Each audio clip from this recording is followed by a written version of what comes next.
ఈరోజు రాష్ట్ర వ్యాప్తంగా ఏం జరుగుతుందంటే ముందు ఒక వేరే టాపిక్ చెప్పి దేవుని దగ్గరికి పోతా. వేరే ఇంకో 5 నిమిషాలు టైం ఉంది కదా.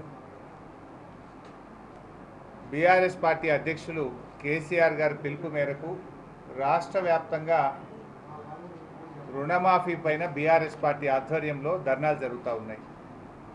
కానీ దురదృష్టం ఏంటంటే వీళ్ళు చెప్పిందేమో ప్రజాపాలనలో ధర్నాలు నిషేధము అని పోలీసులు రైతులకు నోటీసులు ఇస్తున్నారు. బాల్కొండలో ధర్నాలో పాల్గొంటే మీ మీద కేసులు పెడతామని, చర్యలు ఉంటాయని రైతులకు పోలీసులు నోటీసులు ఇచ్చారు ఈరోజు. అదేవిధంగా రేవంత్ రెడ్డి సొంత గ్రామం కొండారెడ్డిపల్లిలో మీడియా కవరేజ్ కోసం వెళ్ళినటువంటి జర్నలిస్టు సరిత గారి మీద రేవంత్ రెడ్డి అనుచరులు దాడి చేశారు. దాన్ని తీవ్రంగా మేము ఖండిస్తూ ఉన్నాం. కరీంనగర్ జిల్లా చిగురుమామిడిలో ధర్నాకు వెళ్తున్న రైతులను, నిరసన చెప్పడానికి వెళుతున్న రైతులను పోలీసులు అడ్డుకొని మీరు నిరసన చెప్పడానికి మీకు హక్కు లేదు అని వాళ్ళు ఈరోజు అడ్డుకున్నటువంటి పరిస్థితి. అదేవిధంగా ఆదిలాబాద్లో ఇవాళ ధర్నాలు ఉన్నాయని వెంటనే పోలీస్ యాక్టును అమల్లోకి యుద్ధ ప్రాతిపదికన తీసుకొస్తున్నారు. అంటే అడుగడుగున ఈరోజు రాష్ట్ర వ్యాప్తంగా ఇవాళ ధర్నాలను అడ్డుకునేటువంటి ప్రయత్నం రేవంత్ రెడ్డి గారు ప్రభుత్వం చేస్తూ ఉంది. ఈ చర్యలన్నింటినీ కూడా మేము తీవ్రంగా ఖండిస్తూ ఉన్నాం. లాఠీలతోనో, బెదిరింపులతోనో, నోటీసులతోనో రైతుల యొక్క ఆగ్రహానికి నువ్వు ఆనకట్ట వేయలేవు రేవంత్ రెడ్డి అని చెప్పి కూడా తెలియజేస్తూ ఉన్నాం. ఇవాళ నువ్వు చేసిన మోసం, ద్రోహం దాన్ని సరి చేసుకో తప్ప పోలీసులను, లాఠీలను, అక్రమ కేసులను పెట్టి అది అడ్డుకుంటా అంటే మూర్ఖత్వం తప్ప ఇంకోటి కానే కాదు.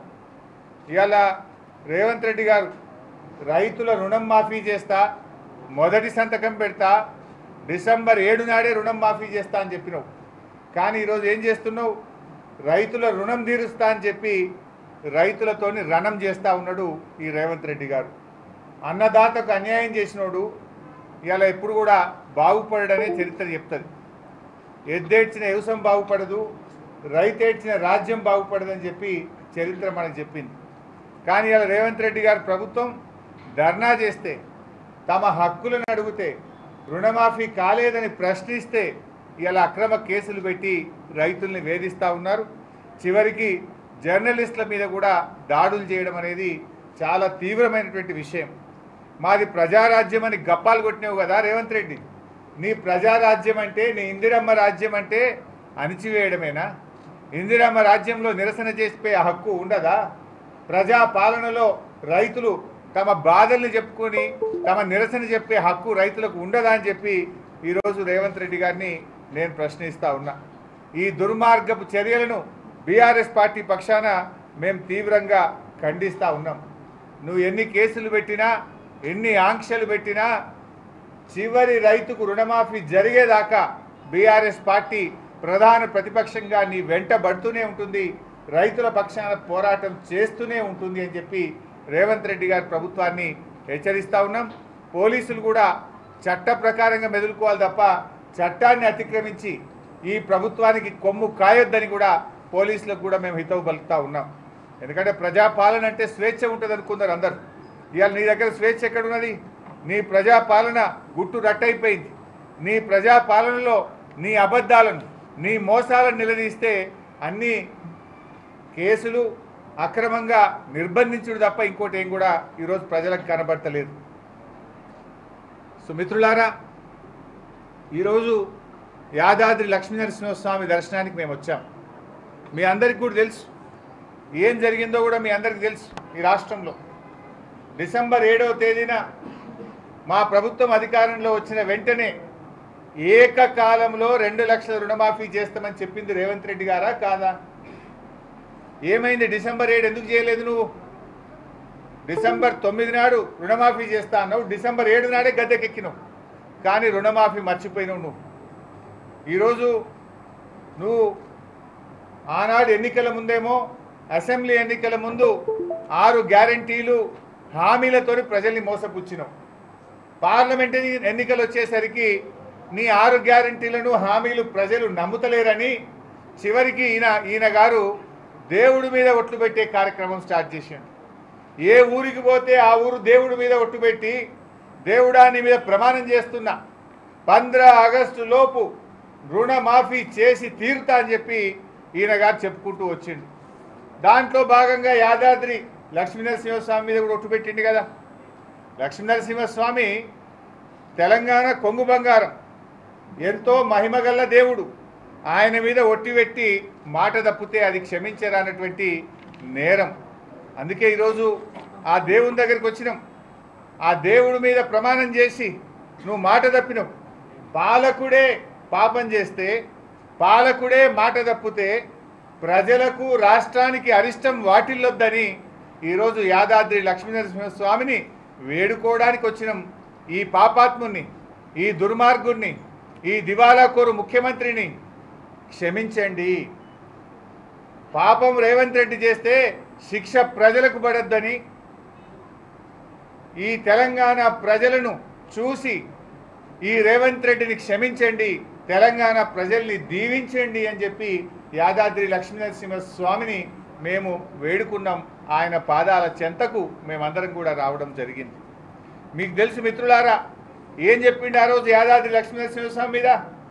ఇదే నల్గొండ జిల్లాలో భువనగిరి పర్యటనలో ఆయన గారు ఇక్కడికి వచ్చినప్పుడు ఏమన్నాడు రేవంత్ రెడ్డి గారు?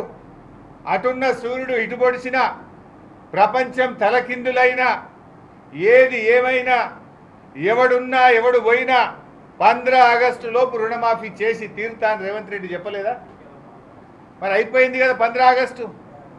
ఆనాడేమో అసెంబ్లీ ఎన్నికల ముందు డిసెంబర్ 9 నాడు చేస్తాను, పార్లమెంట్ ఎన్నికల ముందు 15 ఆగస్టులోగా రుణమాఫీ చేస్తా అని యాదాద్రి లక్ష్మీనరసింహస్వామి మీద నువ్వు ప్రమాణం చేసింది నిజం కాదా?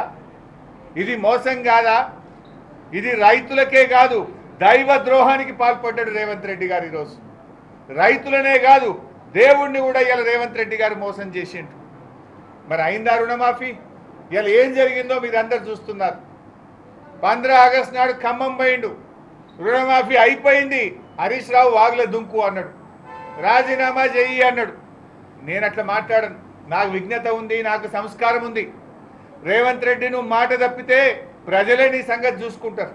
ప్రజల పక్షాన పోరాడడం నాకు తెలుసు, మాట మీద నిలబడడం నాకు తెలుసు. ఎమ్మెల్యే పదవికి కేసీఆర్ గారు ఆదేశిస్తే 2 సార్లు రాజీనామా చేసిన, మంత్రి పదవికి కూడా రాజీనామా చేసిన చరిత్ర మాకుంది. నువ్వు మోసం చేసే చరిత్ర నీది, పార్టీలు మారిన చరిత్ర నీది, కొడంగల్లో ఓడిపోతే రాజకీయ సన్యాసం తీసుకుంటా అని మాట తప్పిన చరిత్ర నీది, దేవుడి మీద ప్రమాణం చేసి 15 ఆగస్టు నాడు రుణమాఫీ చేస్తా అని దేవుళ్ళను కూడా మోసం చేసిన చరిత్ర రేవంత్ రెడ్డిది. అయితే రేవంత్ రెడ్డి గారేమో రుణమాఫీ అయిపోయింది అంటాడు, వాళ్ళ మంత్రులేమో నోటికి వచ్చినట్టు తలా ఒక మాట మాట్లాడుతున్నారు. మీరే సాక్ష్యం. జర్నలిస్టులు ఉత్తమ్ కుమార్ రెడ్డి గారు ఈ మధ్య ఒక ప్రెస్ మీట్ పెట్టిండు 15 ఆగస్టు తర్వాత. పెట్టి ఆయన గారు ఏమంటాడంటే, రాష్ట్రంలో ఇంకో 17 లక్షల మంది రైతులకు రుణమాఫీ జరగవలసింది, పెండింగ్లో ఉంది అని ఉత్తమ్ కుమార్ రెడ్డి మంత్రి గారు చెప్పారు. పొంగులేటి శ్రీనివాసరెడ్డి రెవెన్యూ మంత్రి ప్రెస్ మీట్ పెట్టిండు. ఆయన ఏమంటాడు, ఇక రుణమాఫీ పూర్తి కాలేదు, ఇంకో 12,000 కోట్ల రూపాయలు ఇచ్చేది ఉంది, త్వరలోనే ఆ 12,000 కోట్లు విడుదల చేస్తాము అని పొంగులేటి శ్రీనివాసరెడ్డి మంత్రి గారు చెప్తాడు. నిన్న వ్యవసాయ మంత్రి తుమ్మల నాగేశ్వరరావు గారు ఖమ్మంలో చెప్పారు, రాష్ట్రంలో 42 లక్షల మంది రైతులకు 31,000 కోట్ల రుణమాఫీ జరగవలసింది ఉన్నది, మేము ఇప్పటిదాకా 22 లక్షల మందికి 17,000 కోట్లు మాత్రమే చేశాము అంటున్నాడు. రుణమాఫీ అయిపోయిందని ముఖ్యమంత్రి అంటాడు, 17 లక్షల మందికి చేసేది ఉందని పొంగులేటి గారు, ఉత్తమ్ కుమార్ రెడ్డి గారు, పొంగులేటి గారు 12,000 కోట్లు ఇచ్చేది ఉందని. ఇక తుమ్మల గారేమో 42 లక్షలకు బదులు మేము 22 లక్షలకే చేసినాం. ఆ చేసిన 22 లక్షల్లో కూడా ఓ 2 లక్షల మందికి బ్యాంకులో పైసలు జమ కాలే, వాపసు వచ్చినాయని కూడా ఈ విషయం కూడా వ్యవసాయ మంత్రి చెప్పిండు. అంటే 42లో ఇప్పుడు ఎంతమందికి అయినట్టు? 20 లక్షల మందికి అయింది. అయింది తక్కువ, కాంది ఎక్కువ. ఇది నేను చెప్తలేను, వ్యవసాయ మంత్రి తుమ్మల గారు చెప్పిన మాట. 42 లక్షల్లో 20 లక్షల మందికే రుణమాఫీ అయింది, కానోళ్ళు 22 లక్షలు. అంటే 46% మాత్రమే జరిగింది. ఇంకా 54% రుణమాఫీ బాకే ఉంది. అంటే దేవుళ్ళ మీద ప్రమాణాలు చేసి రైతుల్ని మోసం చేసిన ప్రభుత్వం ఈరోజు ఈ కాంగ్రెస్ ప్రభుత్వం, ఈ ముఖ్యమంత్రి రేవంత్ రెడ్డి గారు. ఇది నేను చెప్తుంది కాదు కదా, నీ మంత్రులే చెప్తున్నారు.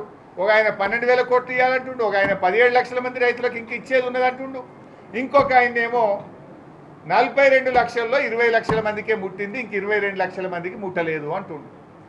మరి దీన్ని బట్టి ఎవరు రాజీనామా చేయాలి రేవంత్ రెడ్డి గారు? నీకు నీతి నిజాయితీ ఉంటే బహిరంగంగా తెలంగాణ ప్రజలకు క్షమాపణ చెప్పు.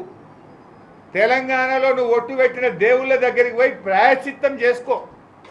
దేవుడా నన్ను క్షమించు, నేను తప్పు చేసినా, నేను తొందరపడి నీ మీద ప్రమాణం చేసినా దయచేసి నన్ను క్షమించని ప్రాయశ్చిత్తం చేసుకో. కనీసం ఆ దేవుడు అన్న నిన్ను క్షమిస్తాడు, ఆ దేవుడు అన్న నిన్ను క్షమిస్తాడు. నువ్వు ప్రాయశ్చిత్తం చేసుకోవు కనుకనే ఇలా మేం బయలుదేరి ఇక్కడికి రావడం. దేవుడా మా ముఖ్యమంత్రి నిన్ను మోసం చేసిండు, నీ మీద ఒట్టు పెట్టి ప్రమాణం చేసిండు. ఈ పాపాత్ముడు, ఈ అబద్ధాల కోరు, ఈ దగాకోరు, ఈ దివాలా కోరు ముఖ్యమంత్రిని క్షమించండి. తెలంగాణ ప్రజలకిచ్చిన మాట తప్పిండు. కనీసం దేవుడా లక్ష్మీనరసింహస్వామి తెలంగాణ ప్రజల ముఖం చూసి ఈ పాపాత్ముని ముఖ్యమంత్రిని క్షమించు, తెలంగాణ ప్రజల్ని దీవించు అని ఆ లక్ష్మీనరసింహస్వామిని వేడుకున్నాం. ఎందుకంటే పాలకుడే పాపం చేస్తే అది ప్రజలకు అరిష్టం జరిగే అవకాశం ఉంటుందని కొంతమంది బ్రాహ్మణులు నాకు చెప్పిండ్రు. పాలకుడు పాపం చేస్తే రాష్ట్రానికి ప్రజలకు అరిష్టం చుట్టుకుంటారు సార్ అంటే, ఈ ప్రజలకు అరిష్టం కలగద్దు, ప్రజలకు నష్టం జరగద్దు, ఈ పాపం చేసిన ముఖ్యమంత్రిని క్షమించు, తెలంగాణ ప్రజల్ని కాపాడు లక్ష్మీనరసింహస్వామి అని ఆ దేవుణ్ణి వేడుకోవడం కోసం మేము ఇక్కడికి వచ్చాం. అదే సమయంలో ఆ దేవుణ్ణి కోరాం, దేవుడా ఈ ముఖ్యమంత్రి అందరినీ మోసం చేసిండు. వడ్లకు బోనస్ ఇస్తా అన్నాడు, 10% పండే సన్నాలకు బోనస్ అని మోసం చేసిండు. అన్ని రకాల పంటలకు బోనస్ వచ్చేదాకా, రైతులందరికీ రుణమాఫీ జరిగేదాకా, రైతు భరోసా కింద ప్రతి రైతుకు 7,500 వచ్చేదాకా పోరాడే శక్తిని మా బీఆర్ఎస్ పార్టీకి, మా నాయకులకు, మా కార్యకర్తలకు అందించని ఆ లక్ష్మీనరసింహస్వామిని మేము వేడుకున్నాం. మేము వదిలిపెట్టాం, ఈ ప్రభుత్వాన్ని వదిలిపెట్టాం. మా కృష్ణారావు అన్న రాంగా చెప్తున్నాడు, మా కుక్కట్పల్లి ఎమ్మెల్యే గారు వాళ్ళ వార్డుల్లో పర్యటిస్తే మహిళలు అడుగుతున్నారట, ఇంకెప్పుడు ఇస్తాడు 2,500 ఈ ముఖ్యమంత్రి అని మహిళలు అడుగుతున్నారట. ఇంకెప్పుడు ఇస్తాడు 4,000 పెన్షన్ అని ఇవాళ వృద్ధులు, వితంతువులు వార్డుల్లో తిరుగుతుంటే అడుగుతున్నారన్న మా కుక్కట్పల్లిలో అని మా ఎమ్మెల్యే కృష్ణారావు గారు రాంగా చెప్తా ఉన్నాడు. నువ్వే చెప్పినావు కదా 100 రోజుల్లో 6 గ్యారెంటీలు అమలు చేస్తామని బాండ్ పేపర్ల మీద రాసిచ్చి కాళ్ళేళ్లు పట్టుకున్న మీరు ఇవాళ 100 రోజులు అయిపోయి 300 రోజులకు దగ్గర వచ్చినా మీలో చలనం లేదు. మీదంతా మోసం, దగ ఇవాళ ప్రజలకు అర్థమైంది. అయితే మోసాలు చేసిన కాంగ్రెస్ నాయకుల్ని గతంలో చూసినాం, కానీ రేవంత్ రెడ్డి మాత్రం ఆ దేవుణ్ణి కూడా మోసం చేసిండప్ప. మోసం ప్రజల్ని చేసిన కాంగ్రెస్ నాయకులు చూసినాం, కానీ ఈయన ప్రజల్ని చేసిండు, చివరికి దేవుళ్ళను కూడా మోసం చేసిండప్ప. ఈ ఘనత రేవంత్ రెడ్డి చరిత్ర నిలిచిపోతాడు. అందుకే నేను ఇప్పటికైనా కోరుతున్నాం, నువ్వు ప్రాయశ్చిత్తం చేసుకో. ఆ దేవుళ్ళ దగ్గరికి పోయి చేసిన పాపానికి నువ్వు ప్రాయశ్చిత్తం చేసుకుంటే కనీసం ఆ దేవుడు నిన్ను క్షమిస్తాడు. ఇప్పటికైనా తెలంగాణ ప్రజలకు క్షమాపణ చెప్పు. నేను మొన్న కూడా అడిగినా, నీ మంత్రులు తలా రకంగా మాట్లాడుతున్నారు, నువ్వేమో రుణమాఫీ అయిపోయింది అంటున్నావు. వైట్ పేపర్ రిలీజ్ చేయి. అసలు ఎంతమంది రైతులకు రుణం ఉన్నది, నువ్వు ఎంతమంది రైతులకు ఇచ్చినావు, ఇంకా ఎంతమంది రైతులకు ఇవ్వాలి, ఎంత డబ్బు ఇవ్వాలి, నువ్వు ఒక వైట్ పేపర్ రిలీజ్ చేయి. నువ్వు నిజంగా రుణమాఫీ అయిపోయి ఉంటే బ్యాంకుల దగ్గర రైతులు ఎందుకు పడిగాపులు కాస్తున్నారు? వ్యవసాయ శాఖ అధికారుల చుట్టూ కాళ్ళ చెప్పులు ఎరిగేటట్టు రైతులు ఎందుకు తిరుగుతూ ఉన్నారు? రాష్ట్ర వ్యాప్తంగా నీ దిష్టి బొమ్మలు ఎందుకు తగలబెడతా ఉన్నారు? రాష్ట్ర వ్యాప్తంగా రైతులు రోడ్ల మీదకి వచ్చి ఎందుకు ధర్నాలు చేస్తున్నారు? నీ మంత్రులు కవరింగ్ కోసం ఇక ఇస్తాం ఇక కాలేదు, పూర్తి కాలే, ఇస్తామని చెప్పి నీ మంత్రులే ఎందుకు మాట్లాడుతున్నారు? అంటే నువ్వు 15 ఆగస్టు లోపు చేస్తా అని చెప్పి ఇవాళ రైతుల్ని మోసం చేసినావు. నువ్వు రైతు భరోసా కింద గతంలో కేసీఆర్ గారు 7,500 కోట్లు ఇచ్చేవాడు. ఇవాళ ఆ 7,500 కోట్లు కూడా ఇవాళ ఆగస్టు నెలాఖరికి వచ్చినా ఇంతవరకు నువ్వు ఇయ్యలే. అది ఎప్పుడు ఇస్తావు మరి? ఎంతోమంది చిన్న సన్నకారు రైతులు ఇవాళ అప్పులు చేసుకునే పరిస్థితి వచ్చింది. నిజంగా 2 లక్షల పైన ఉన్న వాళ్ళ మీద ఈ ప్రభుత్వానికి క్లారిటీ లేదు. ఇవాళ ఉదయం నా మొబైల్కి ఒక రైతు మెసేజ్ పెట్టిండు, అన్నా నాకు 6 లక్షల అప్పు ఉన్నది, 2 లక్షలు మాఫీ చేయమంటే 4 లక్షలు కట్టమంటున్నారు. ఈ 4 లక్షలు నేను ఏడుకెళ్ళి తేవాలన్నా, 3 రూపాయల వడ్డీకి తేవాలన్నా, 4 రూపాయల వడ్డీకి తేవాలన్నా, వడ్డీ వ్యాపారులు కూడా ఎవరు ఇచ్చే పరిస్థితి లేదు. ఇప్పుడు నేను అప్పు మాఫీ కోసం కొత్త అప్పు చేయాల్సిన పరిస్థితి వచ్చిందని 2 లక్షల పైన అప్పున్నటువంటి రైతులు వాపోతున్నటువంటి పరిస్థితి. నువ్వు ఇస్తాననే 2 లక్షలు ఇచ్చేయి, నువ్వు ఆ కట్టుమనే నిబంధన ఎందుకు పెడతా ఉన్నావు? కట్టుమనే నిబంధన పేరు మీద రైతులను మళ్ళీ 3 రూపాయలకు 4 రూపాయలకు బయట అప్పులు తెచ్చుకునే పరిస్థితి ఎందుకు కల్పిస్తా ఉన్నావు? నువ్వు ఇచ్చిన మాట ప్రకారంగా రైతులందరికీ, అర్హులైన వాళ్ళందరికీ ఆ 2 లక్షలు ఇచ్చి నీ యొక్క నిజాయితీ నిరూపించుకో. నువ్వు మొత్తం కట్టమంటే ఆడికెళ్ళి కట్టాలి. వాళ్ళు రేషన్ కార్డు నిబంధన పెట్టి కోత పెట్టినావు, ఇన్కమ్ ట్యాక్స్ నిబంధన పెట్టి కోత పెట్టినావు.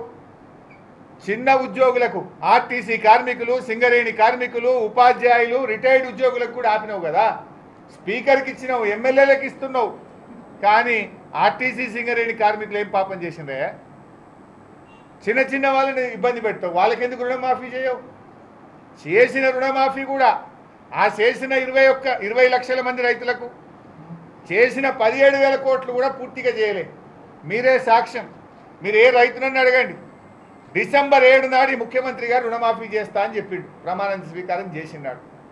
చెయ్యకపోగా ఇప్పుడు ఏమంటుండు? డిసెంబర్ 7వ తారీఖు వరకే నేను వడ్డీ చెల్లిస్తా, డిసెంబర్ 7 నుంచి ఇప్పుడు ఆగస్టు దాకా రైతులు వడ్డీ కడితేనే బ్యాంకులు రైతులకు రుణం మాఫీ చేస్తున్నారు. అంటే ఇది పూర్తి మాఫీ కాదు, పాక్షిక మాఫీ. 42 లక్షలు చేసేది ఉంటే 20 లక్షల మందికే చేసినావు. చేసిన 20 లక్షల మందికి కూడా పూర్తి రుణం మాఫీ చేయలే, వడ్డీ వాళ్ళనే కట్టుకోమంటున్నావు, మిత్తి వాళ్ళనే కట్టుకోమంటున్నావు. అది ఎట్లా కరెక్ట్ అని అడుగుతా ఉన్నా.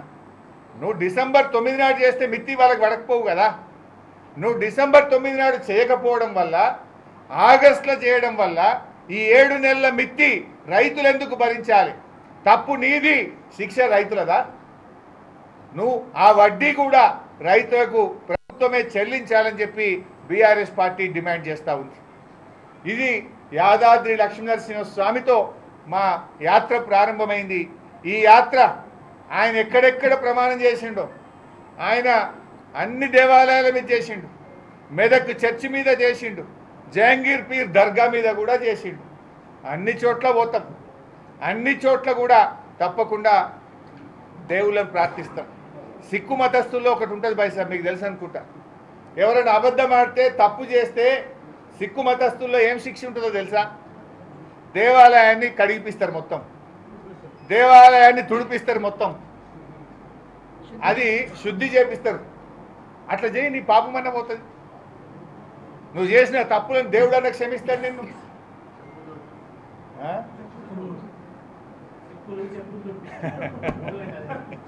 సో ఇది దయచేసి మీరు గమనించండి. జర్నలిస్ట్ మిత్రులు మీరు కూడా ఆ రోజు కవరేజ్ చేసింది కదా సీఎం గారి మీటింగ్. మీరు ఆనాడు లక్ష్మీనరసింహస్వామి సాక్షిగా ఆయన ఏం మాట్లాడిండో ఆ వీడియో పెట్టుండి, ఇవాళ నేను మాట్లాడిన వీడియో పెట్టండి. ఇవాళ వాళ్ళ మంత్రులే చెప్తున్నారు కదా బై సార్. బట్టి విక్రమార్క ఉప ముఖ్యమంత్రి గారు ఏమంటుంది తెలుసా? మేము ఇచ్చినాం కానీ బ్యాంకు వాళ్ళు ఇస్తలేరు అంటాడు. వెరైటీ ఉందని ఇల్లుగా. ఉప ముఖ్యమంత్రి ఏమో మేము రుణమాఫీ చేసినాం, బ్యాంకు వాళ్ళు ఇస్తలేరు అంటాడు. పొంగులేటేమో ఆయన ఇంకా 12,000 కోట్లు ఇచ్చేది ఉంది అంటాడు. ఉత్తమ్ కుమార్ రెడ్డి ఏమో 17 లక్షల మంది రైతులకు ఇచ్చేది ఉంది అంటాడు. వ్యవసాయ మంత్రి ఏమో ఇంకా 22 లక్షల మందికి ఇచ్చేది ఉంది అంటాడు. మరి వీళ్ళు ఎవరిని నమ్మాలి? ఇది ప్రభుత్వమా? ఏం చేస్తుండ్రు మీరు? గారెడ్ చేస్తుండ్రా అని నేను అడుగుతా ఉన్నా. ఇంకా ఈ సందానికి నన్ను రాజీనామా చేయమంటారు. నేనేం చేసినా రైతులకు చెప్పింది అమలు చేయన్న. నీ మేనిఫెస్టోలో రాసింది, ఎలక్షన్లలో ఊరూరికి నువ్వు ఊదరగొట్టింది, గది అమలు చేయమని నేను అడిగిన. అసెంబ్లీ ఎన్నికల ముందేమో హామీలు, బాండ్ పేపర్లు, గ్యారెంటీలు. పార్లమెంట్ ఎన్నికల ముందేమో దేవుళ్ళ మీద ఓట్లు, ఇప్పుడేమో లాఠీలు, అక్రమ అరెస్టులు, నోటీసులు, కేసులు. ఇది రేవంత్ రెడ్డి నిజస్వరూపం. Thank you.